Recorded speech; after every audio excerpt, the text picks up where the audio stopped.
Did you see this? Mercedes just dropped their 2026 engine sound teaser, and the Formula One world is having a proper meltdown about it.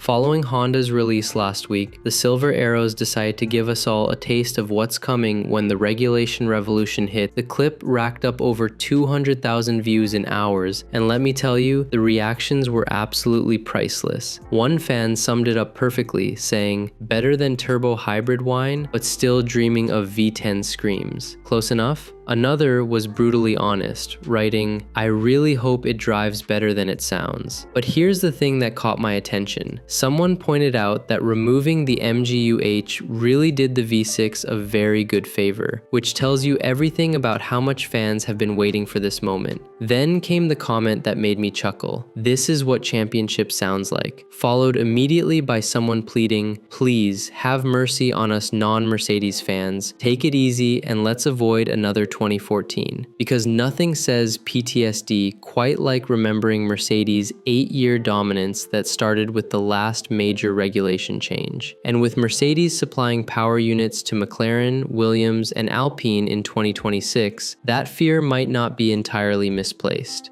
Speaking of 2014, let's take a little trip down memory lane, shall we? Because if you're wondering why that fan comment about avoiding another 2014 hit so hard, you clearly weren't around for what I like to call the Great Mercedes Steamroller era. Picture this. Formula One introduces hybrid power units for the first time. Everyone's scrambling to figure out the new technology. And Mercedes? Well, they basically showed up to a knife fight with a rocket launcher. Lewis Hamilton and Nico Rosberg didn't just win races, they lapped the field for fun. 16 wins out of 19 races in that first season. The competition wasn't even close. It was embarrassing. Ferrari looked lost, Red Bull were throwing tantrums about engine suppliers, and McLaren went from championship contenders to backmarkers faster than you could say turbo hybrid. But here's where it gets really spicy. Mercedes didn't just dominate for a year or two, they kept that stranglehold for 8 straight seasons. 8 years of Silver Arrow superiority that only ended when Max Verstappen and Red Bull finally cracked the code in 2021. And even then, it took a championship fight that went down to the final lap of the final race to break Mercedes' grip on the sport. Now, fast forward to today, and Sky Sports analyst Bernie Collins is already sounding the alarm bells. She's pointing out that Mercedes will be supplying 3 teams, McLaren, Williams, and Alpine, which means they'll have 3 times the data, 3 times the feedback, and 3 times the opportunity to perfect their 2026 power unit, while Honda is working with just Aston Martin. It's like having 3 different bartenders testing your cocktail recipe, while your competitor only has 1. Sure, Honda might nail it on the first try, but Mercedes is going to have McLaren's feedback from Lando Norris, Williams' data from whatever driver lineup they settle on, and Alpine's French engineering perspective, all feeding back into their Brackley headquarters. That's not just an advantage, that's a masterclass in how to dominate a regulation change. And here's the beautiful irony of it all. Alpine, who spent years trying to make their own Renault power units work, who poured millions into their engine program, who promised they'd be the French Ferrari, just threw in the towel and said, "You know what?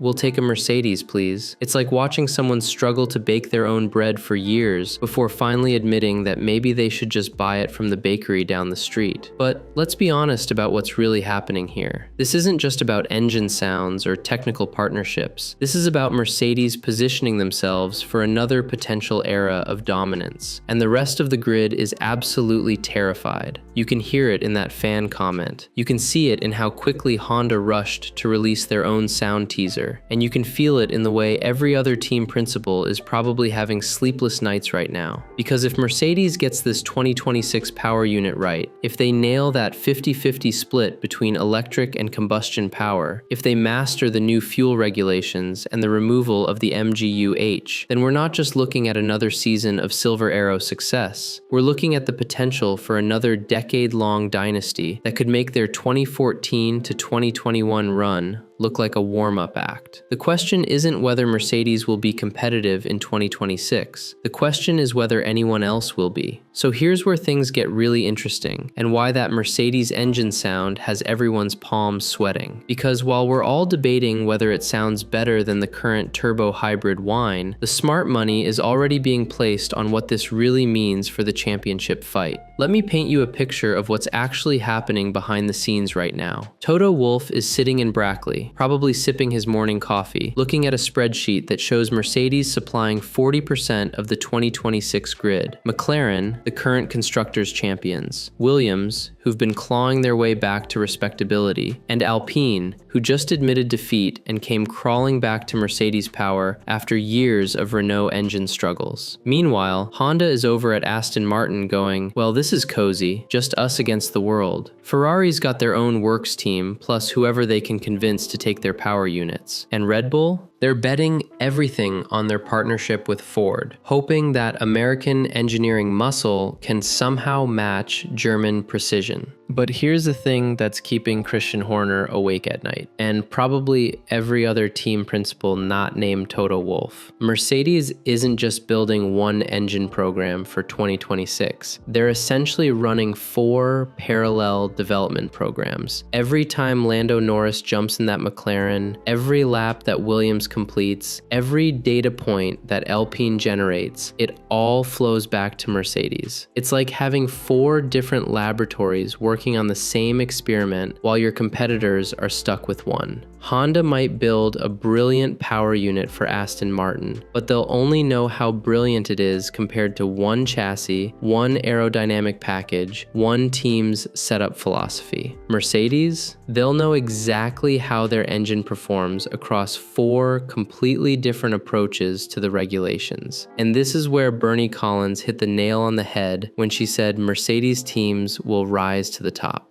It's not just about having the best engine on paper. It's about having the most information, the most feedback loops, the most opportunities to optimize and refine. Think about it this way. When McLaren discovers that the Mercedes power unit works better with a specific rear wing angle, that information doesn't just help McLaren. It helps Williams figure out their aerodynamic balance. It helps Alpine understand their cooling requirements. It helps Mercedes understand how their engine behaves in real-world conditions across different philosophies. But here's the plot twist that nobody's talking about. What if Mercedes doesn't get it right? What if that 50-50 electric combustion split that everyone's so worried about actually plays into Honda's hands? What if removing the MGU-H, which Honda never quite mastered anyway, suddenly levels the playing field? Because let's not forget, Honda has been the underdog story of the current era. They came back to Formula One with McLaren, got absolutely destroyed, learned from their mistakes, partnered with Red Bull, and helped Max Verstappen win multiple championships. They know how to turn humiliation into motivation. And Aston Martin? They're not exactly slouches when it comes to development. They've got that new factory, they've got Honda as an exclusive partner, and they've got nothing to lose. Sometimes the team with the least pressure makes the biggest breakthrough. So while everyone's placing their bets on another Mercedes domination era, I'm wondering if we're all missing the bigger story. What if 2026 isn't about Mercedes steamrolling the competition again? What if it's about Honda finally getting their revenge? What if it's about proving that sometimes having one perfect partnership beats having 4 good ones? The sound that Mercedes just released? That's not just an engine note, that's the sound of a gauntlet being thrown down, and every other manufacturer just heard it loud and clear.